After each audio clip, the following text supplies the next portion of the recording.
My name is Pam Warden. I'm a physical therapist. I work in a clinic where I treat back patients and other people that have injured their spine. Today's topic is about proper posture and body mechanics. I'd like to start out by speaking a little bit about back injuries in general. 80% of the population will experience back pain or an injury sometime in their lifetime. Back injuries seldom happen as a result of one single injury. Most of the time, back injuries happen as a result of wear and tear to our spines over time.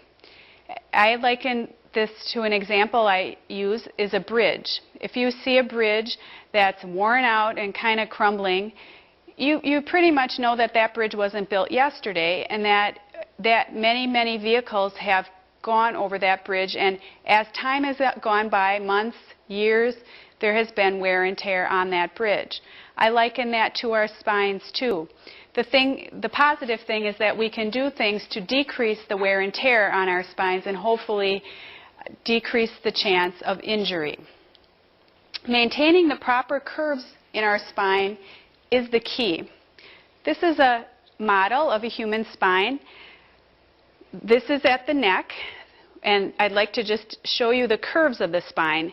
The curve inward happens here at the neck, and then in the middle back there's a slight curve outward, another curve inward in the lower part of the back, and at the very lowest part of the back there is another curve outward.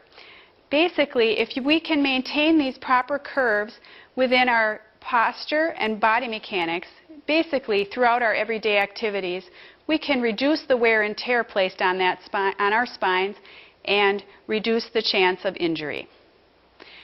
What we're going to start talking about now is sitting posture. I've asked Kathy to come and be a model for us so we can demonstrate what proper posture and maybe a little bit about what isn't proper posture. Again, just to reemphasize the importance of proper posture is to reduce that wear and tear on your spine.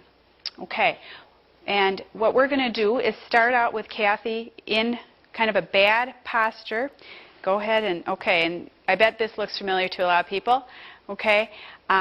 The biggest concept, again, about proper posture is what we've talked about already, is maintaining those natural curves. So I'll show you kind of how we get her into that good position. The first thing I'd like to do is have Kathy uncross her legs. Crossing your legs adds a little bit of a rotation into your spine, and having that rotation can actually put a little more strain on your back. Then we're going to scoot your buttocks all the way back to the back of the chair so that she's supported, and I want her feet supported so that her hips and knees are about at a 90-degree angle.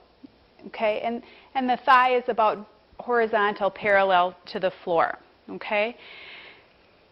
Basically, then we are going to have her chest lifted, and we are going to show a little bit too about some cushions.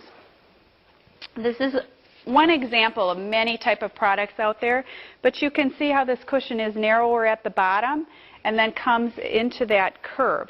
So what I'd like to just show is that would go all the way down, so that's all the way down to the bottom pretty much of the chair and fits in her curve. You may need to adjust that as appropriate. I usually suggest these kinds of things for someone that has a sitting job, that has to sit all day long or spends a lot of time in the sitting position. A couple other things you can do is use a towel, and I'm just going to take this basic towel and roll it up, and you can use this in a couple different ways to help support your spine. And one way you can do that is to put this towel in the curve of the spine, like that. Another way, and this time I'll have you scoot forward, Kathy, so we can show that, is to take the towel and just basically sit with it. Okay, good. So you're basically just sticking it under the back of the buttocks, and that prevents the spine from rolling back. Okay? Then the chest should be held up, the shoulders back and relaxed, the chin should be in slightly, and the head in line with the body. And the reason, again, with the proper posture, they've done studies showing that sitting in poor posture actually puts more strain on the spine than lifting sometimes does. So it may not seem like a big deal, but this is a good way to start taking care of your spine. Now we have Kathy seated at an office workstation. There's a couple things to keep in mind here. First of all, most offices have chairs that are adjustable in height, and we already talked about how you want to have your hips and knees bent and your feet supported, so you can think about that when you're adjusting the height of your chair. Also, you'd like to have the keyboard at your elbow height, and that works for a better position for your arms and shoulders.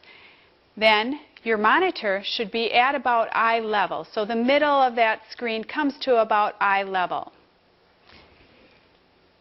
The other thing you'd like to keep in mind when you're in a sitting position is if you do have to reach for something, like say for example Kathy's going to reach for that tape, you want to bend your hips and reach over and get it versus rounding your spine. The most efficient way though is to really bring everything that you need to reach within arm's reach so that you don't need to be reaching way over.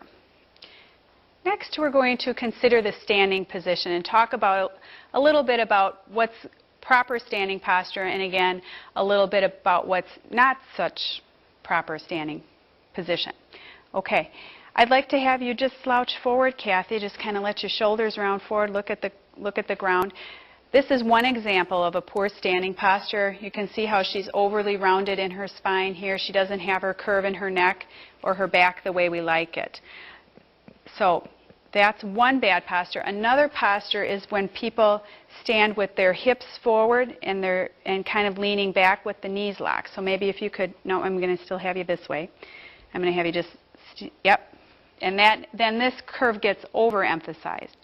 So basically what you want to do is maintain the natural curves. You don't want to have excessive curves, and you don't want too little of a curve. So you want to keep this natural curve in the back of your spine here.